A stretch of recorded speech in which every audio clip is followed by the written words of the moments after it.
The following is a Spirit Street production. All right, so Big 12's got a big Friday national spotlight game. It's on Fox. Kansas State hosts Arizona. Look, both teams didn't play particularly well this past week. You could say maybe they were holding some stuff back. On Kansas State side, again, Tulane's a pretty good opponent, didn't play well. Arizona played Northern Arizona, who I don't think people believe is that good, but Arizona didn't look that great. Maybe they were both holding things back for this weekend because it is a really, really big matchup. Again, it's on Friday night. It's on Fox. We're going to be talking to people from both sides today. This is the Big 12 Insiders. Welcome to the Big 12 Insiders, your Big 12 sports show, presented by Synergy Financial Partners. Now let's go to booming North Texas, home of Studio 73. Here's your host, Brien Hanley. Hey, everybody. Welcome back to the Big 12 Insiders. This is your man, Big B, Brien Hanley. Today, the first half of this, we've got Ryan Gilbert from Kansas State, from GoPowercat that covers Kansas State. Ryan, how is it going today, my man? Big B, it's going well. Always good to talk with you. You know that. Absolutely. I appreciate it. So let's just dive into this real quick. Look, Kansas State did not have a good game against Tulane last weekend. A lot of holes defensively, super slow start offensively. Play calling may have been an issue. The playbook, it just, again, seemed pretty vanilla. Maybe they're going to open it up this week against Arizona. I've been on record. I think they have to open it up if they're going to win this football game. Let's talk about some of the struggles that they had with Tulane. What did you see out there that just didn't work for K-State? Well, the win's a win, right? And yeah. I guess at the end of the day, that's kind of been K-State's sort of mindset with that. Not only the Tulane game, but UT Martin certainly wasn't pretty in week one. But, I mean, there were a number of issues, like you said, the secondary. Darian Mensah is a quality quarterback from Tulane. I don't want to take away from anything that he did, but there were some easy throws that K-State was giving him. Now, whether that was miscommunication, Chris Kleiman mentioned it, the defensive backs weren't using their eyes. There's a number of maybe issues that went into that, but the secondary, absolutely has some stuff that it needs to work out heading into this Arizona game. And on offense, the first drive of the game for Kansas State was just a disaster. Avery Johnson and DJ Giddens just weren't on the same page. There was a pass that probably maybe went backwards, but they called it a forward pass, and K-State kind of caught a break as the official blew it dead. And it seemed like the first half, for the entirety of the first 30 minutes, K-State was, I wouldn't say sleepwalking or going through the motions, but the Wildcats just didn't have a pep in their step like you kind of need to have playing a quality opponent like Tulane. And so offensively, defensively, it just could have been a lot, cleaner, could have been more crisp for K-State. Now, again, I mentioned it, coming away with a victory is kind of all that matters. And, to K-State's credit here, that team, from our understanding, it sounds like, there were some kind of some animated speeches in the locker room at halftime in that game against Tulane. The leaders, the captains kind of stepped up. And so that's what you want, when your team is facing adversity. Credit to K-State for turning things around in the second half, erasing that 10-point deficit at the break. But the glass half empty approach or way to view that rather is, okay, you shouldn't be in that situation in the first place. K-State struggled against UT Martin, struggled against Tulane. And so this is really the week, Big B, you mentioned it, where K-State has to come out firing on all cylinders from the opening kick and not hold anything back. Right. Is there anything to some of these slow starts that the offense has had? And what are we looking towards? Is it just miscommunication? Is it play calling? Is it guys just not being ready to play? It kind of looked like a combination of all of that against Tulane, that maybe guys just weren't ready to play and weren't up for the task and didn't realize, even though Tulane had beat them 2 years ago, I'm not saying there was a plethora of these guys that were on the field that day. So maybe it was a little bit of all of that. Yeah, Big B, you're a former player. And so, I'm feeling like you'd probably be able to answer this better than anybody, why a player or why a collective group of players maybe isn't ready for a game. But Kleiman mentioned after the game against Tulane post-game that they didn't have the best week of practice, and he kind of believed that kind of bled into that first half against Tulane. So only deep down, only the players know kind of why that that slow start might have happened, but Right. I don't think that week of practice aided matters or helped matters. But I mean, this team certainly, I mentioned, it has to lock in from the opening kick against Arizona.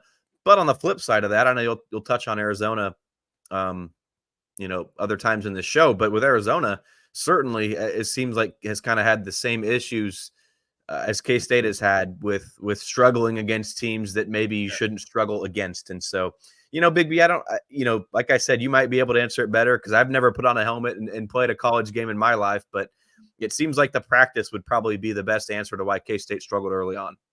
It is. I know we get into this culture that people don't want to get hurt in practice, and I understand all of that, but practice matters. It just does. I know Allen Iverson is going to tell you something different, but practice actually does matter. You can't just go through the motions and have bad practices, and then all of a sudden, oh, it's game day, I'm just going to play great. Because, the repetition and seeing what you're doing, your body remembers, and if it remembers something bad, it's going to repeat that. So that's just the way that it is. Those mind repetitions or body repetitions, that's why you actually do practice. It does matter. But enough of the negative. Let's talk about some positive here. K-State's running game still looks good. I know there's been a lot of talk about some play calling, but they've been able to run the ball effectively when they want to run the ball, Ryan. It's just DJ Giddens, even Dylan Edwards in his limited touches. Those guys, that offensive line are opening up some holes for those guys to be able to run the football. Yeah, that might be the key of the game for me. If Kansas State can establish a rushing attack early on and force the defense, to try to stop that really just opens up the entirety of that playbook that is supposedly hidden, right? That we haven't maybe seen from Connor Riley and Matt Wells, was the co-offensive coordinators. And so if the offense can get going early on with its rushing attack, K-State's going to be in a good spot. But early on, if things don't go K-State's way and they can't establish that, it might be a long day for the Wildcats of Kansas State, right? So, but it all starts with rushing the football, of course, with DJ Giddens and Dylan Edwards. But Avery Johnson, we haven't really seen him run it nearly as much as he's capable of. Now, Right. Is that part of hiding the playbook? Is that trying to protect his body? I'm sure it's maybe a blend of the two, but this maybe goes back to what we're talking about earlier with the lack of preparation or not being ready to play. You've got to remember this is a new, I wouldn't call it a brand new offense because Connor Riley still kept some things from Colin Klein to the previous seasons, but Matt Wells has, without a doubt added some flavor to the offense. And so maybe that's one thing to keep in mind. If fans are hitting the panic button, that this is, somewhat of a new system for Kansas State. So if Kansas State can establish that running attack early, yeah, Big B, that opens up everything for what we've kind of believed is going on in Manhattan. And that's, of course, not showing off the whole playbook. That opens up the door for the playbook to be opened up. And at that point, it's just on K-State to execute. But I think there's still a question mark or two about, is everything that we haven't seen going to work, bluntly put, because we haven't seen it yet. So We'll see what happens, but it all starts, Big B, you mentioned it, the rushing attack. Yeah, rushing game has been there, and I think they're going to have to lean on that for, if nothing else, to keep the ball out of, explosive offense that Arizona has, to keep the ball away from them. Not that Kansas State doesn't have an explosive offense, but I believe that it really, really does, especially because they're going to open up the playbook this week, Ryan. They're just going to, because they're going to have to. Now on the flip side of that, you could say, well, if they don't open it up, maybe those things aren't in, which that's another conversation for another day. But I don't believe any of that. I think K-State's going to open some things up and play less conservative on offense. Let's just say that. What are some of the challenges that you see that Arizona brings to this game? Well, real quick, K-State talking about, getting the offense going. Kansas State's capable of winning a shootout or competing with Arizona in a shootout, but with the weapons that Arizona has offensively, it'd be smart to try to win this game 27-23, where you control the time of possession, keep Arizona's potent playmakers off the field. Right. And so that, of course, does start with the running game. As for the challenges, I mean, it's quarterback wideout duo for Arizona. That's pretty quick answer. If Kansas State secondary has the issues it had against Tulane, it's going to be a long day, Big B. If they can get those two guys and McMillan keep him under a $1.25, $1.30. I think you're going to live with that if you're Kansas State. He's one of those players that, you're not going to just shut him down. You just have to limit the playmaking abilities. So it's going to start with K-State's secondary. Can they turn things around from Saturday? Well, a lot of it, I think, is how can you rush the passer?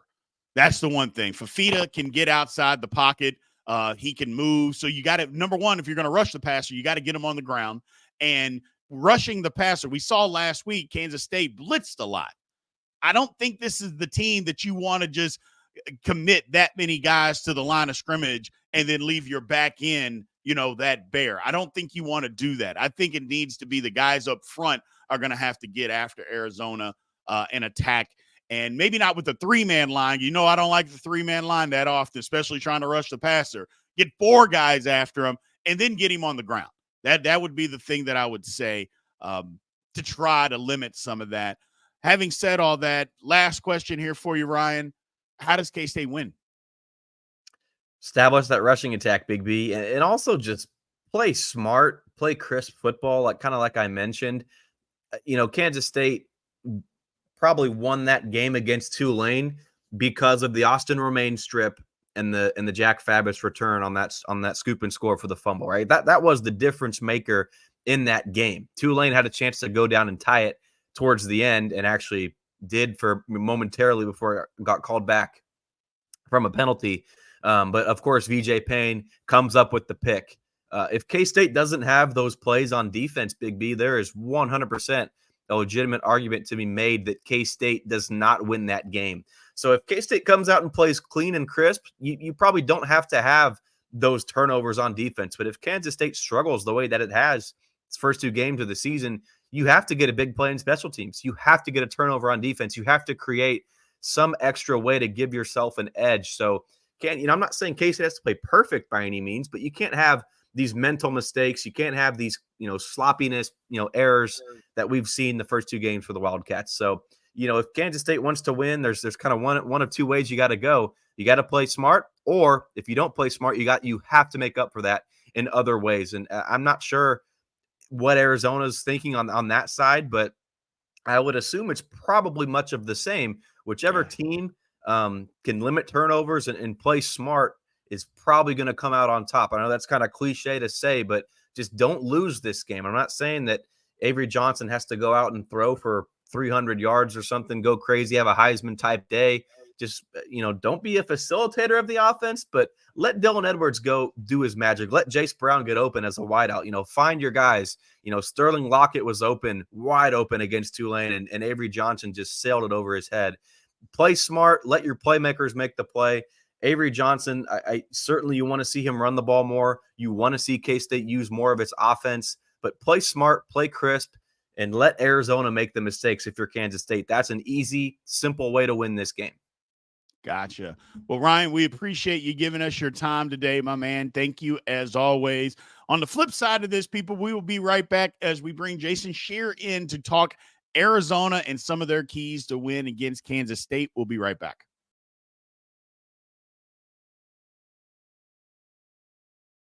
Welcome back to the show. Let's head back to the studio. All right, everybody. Welcome back to Big 12 Insiders. Again, it's your man, Big B, Brien Hanley. We got Jason Scheer here, who covers Arizona for 24/7 Sports. Jason, how are you doing today? Doing well. Thanks for having me. No problem. Thanks for coming on. So the first things first, obviously the performance from week 1 and week 2 against Northern Arizona did not look the same. What was so different about these 2 performances? I think the biggest thing with the second matchup, it's interesting. In the first matchup against New Mexico, the defense was terrible. The offense was awesome. In the second matchup, it was completely reversed. But, with the offense, the offensive line, they held out a lot of players on both sides of the ball. The starting center, Josh Baker, who's started 30 games, or he started 28 games in a row before that day, they held him out with a minor injury. They held out another offensive lineman with a minor injury. Starting wide receiver or backup wide receiver, they held out. They held out a running back. Defensively, they had multiple starters. So it almost felt like a game where they didn't really care about the score. They just wanted to get out there and promise that they're healthy for Kansas State, and I think a lot of that impacted it. But offensively, it was the O-line and not having Baker completely kind of screwed things up on the offensive line. Gotcha. You mentioned the defense looked a lot better from week 1 to week 2, even though they held out some guys. What was different about the defense? It looked a lot faster. It looked like they were running around making plays. But what was your assessment of that? They just tackled better. I mean, in the game against New Mexico, they had 16 missed tackles, and the coaching staff said it accounted for 84 extra yards, including a touchdown. The tackles, they cut that in half against NAU. And so that was the biggest thing. They were a little more disciplined. They still have an issue with penalties, but the penalties against New Mexico were they extended drives. This was a little bit different. These were football penalties. And I just think overall they had more energy running to the ball and their coverage was better. But it comes down to tackling for this team. Right. So I've called it, and I think you have as well, Fafita and McMillan, the best quarterback wide receiver combo in the country. I don't think there's a whole lot of question. I know there's some other good ones out there. Don't get me wrong. I think this is the best in the country. Didn't do a ton in this previous game. I think that was more Northern Arizona just saying that we're just not going to let this happen. Or was it that? Or was it Arizona maybe, you know what, we're playing Kansas State next week. Let's hold some stuff back and just get through this football game. No, I credit Northern Arizona. They had a really unique defensive game plan. They would often show 6 guys blitzing, and then they'd back off 3. It confused Arizona, especially with Josh Baker not being in there at center. Really confused Arizona, and then they bracketed T-Mac. They had a corner on him at all times, and the safety, as soon as the ball would snap, would pretty much go over there right away. And that's what I assume most teams will do. That's why the challenge is the other receivers have to step up.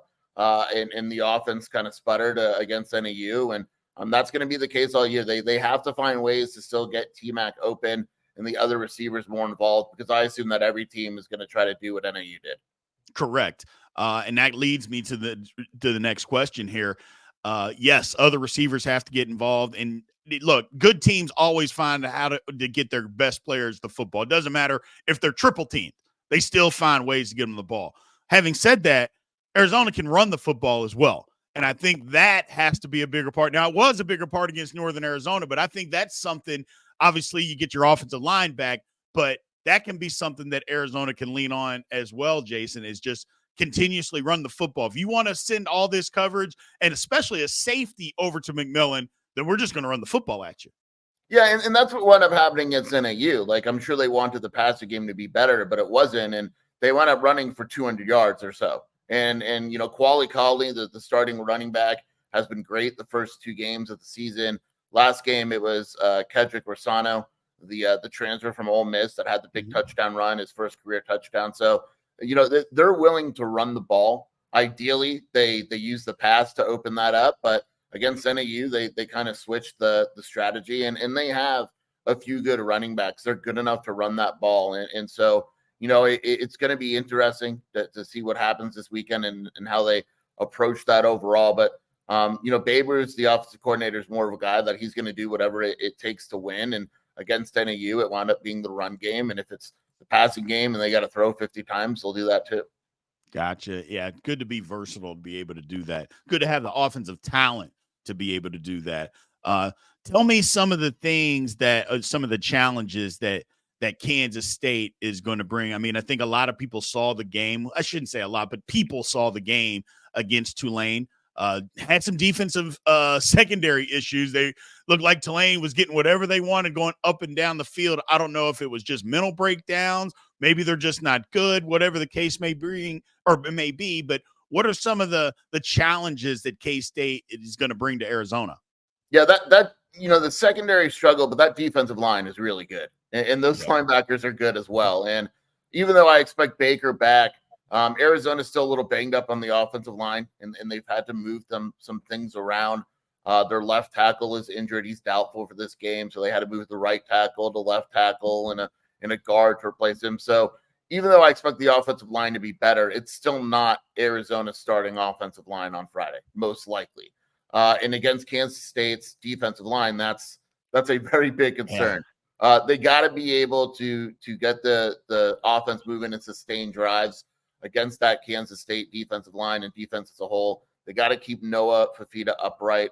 And really one of my bigger concerns is they got to get other receivers involved. I mean, T-Mac, we know what he did in the first week, but last week against NAU, it took quite a while. And when you look at the passing game that struggled, it's one guy had 1 reception, another guy had 2, and there's nobody really else. They need another player to step up, or else that offense is going to sputter again. Gotcha. Last question. I'll put you on the spot, Jason. Does Arizona win?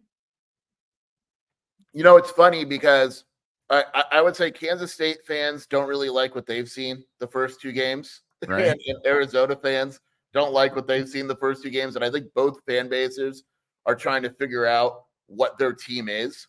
Mm-hmm.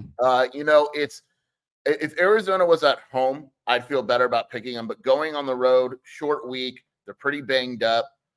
We haven't seen the best from Arizona. I like Kansas State in this game. I think it'll be relatively close, but I just think that Kansas State right now is kind of more of a cohesive unit, and you kind of know what you're getting just a little bit more than you do with Arizona. Gotcha. Well, Jason, man, thank you again for giving us your time today. We will bring you back as many times as you can come back, man. So we appreciate it. Thank you. Hey, I appreciate you for having me. Thank you. Alrighty. All right. Welcome back to Big 12 Insiders. Again, this is your man, Big B, Brien Hanley. Look, this game, it's a national television game. I think it's a big opportunity for both schools. It's on Friday night, which I don't know if I necessarily like the Friday night game, but I don't hate it. But again, national TV on Fox, you take your opportunities where you get them. Cuts into high school football. I don't necessarily like that, but again, you take your opportunities where you can get them to be on national TV. I think it's going to be a good game. I believe both teams have kind of held back some stuff on offense, and I think we're going to see a high-scoring game. I really do. I think Kansas State is going to come out. They're going to do a lot of different things on offense that we haven't seen. I think Arizona is going to come out. They've already shown that they can run the football. I think they're going to throw it. They've shown that they can throw it as well. Don't get me wrong, but I think we're going to see even more dynamic stuff and maybe get some other receivers involved, like Jason was mentioning, on the offense. I think it's going to be a high-scoring game. Can't wait to see it. But either way, thank you guys again, as always, for following. Thank you guys for listening. And remember to continue to like, follow, subscribe, and leave those comments. We appreciate you. Thank you. This is the Big 12 Insiders. This has been a GoPowercat.com and Spirit Street production. Please support this show by subscribing to this YouTube channel or follow us on your favorite podcast platform.